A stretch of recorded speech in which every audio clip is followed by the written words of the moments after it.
Olá, sou a professora Patrícia Fontes, esse é o meu sinal, eu estou com a intérprete de Libras, Elaine. Estamos no nosso último dia, né, da temática de classe hospitalar. Tivemos já 2 encontros, o primeiro encontro com a professora Cristiane, onde ela trouxe para a gente toda a configuração do projeto, como é que funciona, né, a origem da classe hospitalar. Depois tivemos uma conversa muito linda, tão linda quanto com a professora Cristiane, com a professora Silene, né? Ela trouxe para a gente a rotina, a dinâmica, como é que é a interação com os estudantes. Hoje nós estamos com a professora Priscila.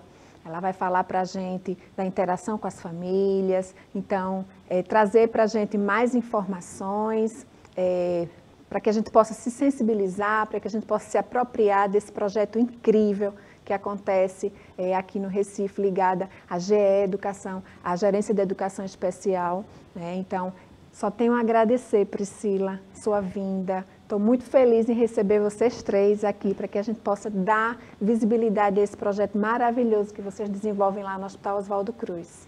Obrigada, eu que agradeço também. Uma satisfação poder falar da classe, né? Uma classe da rede e falar para a rede, né? Que é algo que a gente busca há muito tempo, né? Então, uma classe que já existe há algum tempo e ainda, né, não é conhecida por alguns dos nossos pares da rede. Então, é uma alegria poder estar aqui e compartilhar um pouco, né, dessas vivências na classe hospitalar CMEA. E aproveito para convidar, né, todos que estão assistindo a seguir, né, o nosso Instagram. Nós temos um Instagram que é @classehospitalarCMEA. Então podem procurar lá, que a gente sempre posta as atividades, né, e tudo que é realizado, e fala um pouquinho também sobre essa classe, né, sobre esse cotidiano, sim, o que é uma classe hospitalar. Então estão todos e todas convidados. Eu vou falar um pouquinho sobre a professora Priscila. Ela é pedagoga pela Universidade Federal de Pernambuco, mestre e doutora em educação, professora em função técnico-pedagógica na Prefeitura do Recife, atuando na Secretaria Executiva de Gestão de Rede, especificamente na classe hospitalar CMEA. Professora da Universidade Católica de Pernambuco, membro do Centro de Estudos em Educação e Linguagem, membro do Grupo de Estudos em Alfabetização, Prática Docente e Formação Docente. Então, assim, só gratidão por você estar aqui, Priscila, conversando com a gente. Mas, assim, eu queria entender quais os desafios, porque a gente já viu como foi construída a dinâmica, quais os desafios que vocês encontram no dia a dia para manter esse trabalho maravilhoso que vocês fazem lá. Então, vamos lá. São muitos desafios, né? É um trabalho gratificante, mas, né, também repleto de desafios, porque a gente está lidando com crianças, né, que estão nesse tratamento oncológico, né? Então, não é fácil o diagnóstico da doença. Então, esse é o primeiro desafio, sim, não é? É receber essa criança, que ali é o paciente, para nós é o estudante, né? Mas um estudante, sim, que está chegando, isso é importante, né? A gente mudar esse olhar e poder conversar, não é? Explicar que ali tem uma escola, né? Sim. Então, como foi dito já com Cristiane, por Silene, né? Ali tem uma escola e que elas podem, não é, fazer parte desse espaço. E no começo é meio difícil, assim, porque elas ficam, né? Não, eu tenho minha escola, não vou, sim, ficar aqui e não quero aula, né? E aos poucos a gente vai conversando com muito respeito ao tempo, à situação, ao contexto, né? Então, acho que esse é o primeiro desafio do trabalho, estabelecer, se aproximar, né? Estabelecer esse diálogo. E, posteriormente, acredito que um outro desafio do cotidiano, né? Conseguir fazer que a aula aconteça diante desse contexto, respeitando, né, as especificidades de cada estudante e lidar com a dor, né, com a dor, sim, com o sofrimento, né, infelizmente, em alguns casos, com o óbito, né. Então, assim, para nós, né, professoras da classe, é um desafio cotidiano, diferente da escola, né, lá que a gente chega e as crianças geralmente estão brincando, correndo.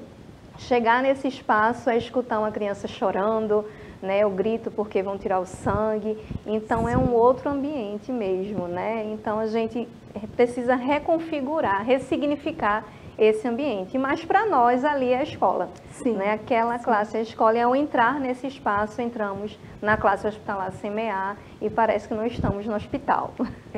É um trabalho com especificidades psíquicas, né, que está interligado às especificidades psíquicas, especificidades físicas e no processo de aprendizagem. Como é que são as reações dos profissionais de saúde com o trabalho de vocês, né? E como é que são as reações das famílias em relação ao trabalho de vocês também, nesses dois vieses? Pronto, com a equipe da saúde, né, a gente precisa estabelecer esse diálogo contínuo, né, cotidiano. Então, nem sempre é tão fluido, né? Porque, não é querendo ou não, a gente dá uma demanda, sim, muitas vezes, né? Nesse momento, eles não estão podendo acessar a classe, né? A gente vai ao leito, mas a gente precisa saber como a criança está, né? Então, a gente está sempre conversando, olha, né, podemos levar esse material, podemos ir, não é, ao leito do estudante e tal, será que ele consegue? Elas sempre falam, né? Quando eu digo que nem sempre é tão fluido, porque a correria do dia a dia já deixa esse espaço um pouco tenso, né? Mas quando a gente está na classe, né, em tempos anteriores à pandemia, que eles podiam acessar esse espaço, elas tinham um respeito muito grande pela classe, né? Porque sabiam, agora é o momento da aula, então sempre que possível elas deixavam um procedimento para fazer quando eles saíssem da sala, né? Então elas tinham esse diálogo. Como agora a gente não está conseguindo, né, trazer para a classe, então realmente é uma dinâmica mais complexa. Com as famílias, então eu tenho esse papel de dialogar mesmo com as famílias, né? Então eu faço essa recepção junto com as meninas, né, dos estudantes que estão chegando e preciso estabelecer esse diálogo mais próximo com a família, justamente para que eu consiga, não é, entender se essa criança, né, onde é que ela estuda, né, qual é o município, se é escola pública ou privada, né, porque é importante salientar que somos uma sala de aula, né, da Prefeitura do Recife, né, pertencemos a uma escola, então é um espaço de fato de garantia dessa escolarização e é para todos aqueles que estão internados, independente se esse estudante é de uma escola privada, se é de uma escola pública de outro município, de outro estado, como a gente já teve, ele vai ter o direito à educação nesse período que ele está no tratamento, dentro do hospital. Então, eu estou sempre estabelecendo esse diálogo. No começo, é algo complexo, assim como a criança, né? Vou estar aqui numa escola, né? Uma escola no hospital, como assim, né? Porque aceitar esse espaço de estudo dentro do hospital, apesar de sabermos que é tão significativo, nem sempre para essa família é algo tão fácil de entender, porque é confirmar o diagnóstico de uma doença, né? Confirmar que agora ele precisa estudar um tempo aqui, porque ele terá um bom tempo aqui nesse espaço, né? Então não é uma situação fácil, mas as famílias contribuem muito depois que elas compreendem, né, a importância da escola, que elas conseguem entender, não é, e ver o seu filho ali estudando, aprendendo de fato, se alfabetizando, né? Temos casos de crianças que se alfabetizaram. E elas entendem isso, elas de fato, né, apoiam e estão sempre conversando conosco. Inclusive, nesse período da pandemia, tudo ocorreu de modo online também, e elas contribuíram muito para que a gente pudesse caminhar, né? Então, acho que a gente consegue aí ter um bom diálogo com as famílias. Além dessa demanda pedagógica, né, desse movimento pedagógico, vocês pensam em estratégias, vocês pensam na interação, na comunicação, na interação com as famílias e com a equipe médica, obviamente, com a equipe multiprofissional, né? Como é que vocês fazem de verdade para que as crianças frequentem?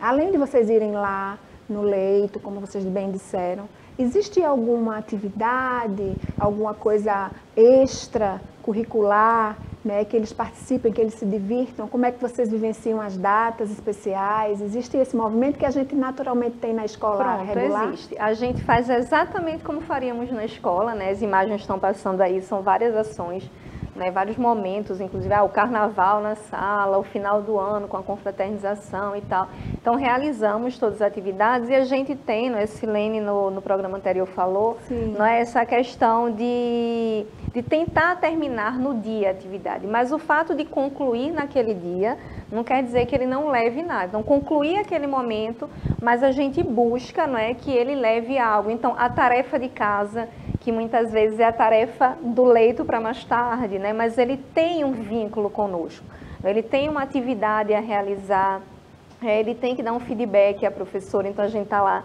né? E quando ele tem aquele momento de alta, né? Ele vai retornar para um próximo ciclo, mas ele tem uma alta lá, ele leva atividade. Então, os estudantes que são de escolas, têm matrícula em outras escolas, costumam solicitar que eles levem os livros que eles já têm e a gente passa a atividade do livro e tudo mais. Os estudantes que se matriculam conosco, eles recebem os livros, né? Então, a gente também faz uso desse material. Temos um cantinho da leitura, né, na nossa sala de aula, então a gente costuma fazer um empréstimo do livro para que eles possam ter esse momento de deleite, né, independente do momento da aula. Também ler com a família, ler com a mãe lá durante o leito. Então, a gente tenta estabelecer sempre esse vínculo, né? Então, eu não tenho, tô de alta, não tive atividade, não tive aula presencial, mas a professora vai estar comigo. E a gente sempre se organiza para dar atenção aos momentos. Então, seguimos o calendário da rede, né? As atividades propostas, os projetos da rede, né? Sim. E a gente busca desenvolver respeitando as particularidades, não é, do hospital e de cada estudante.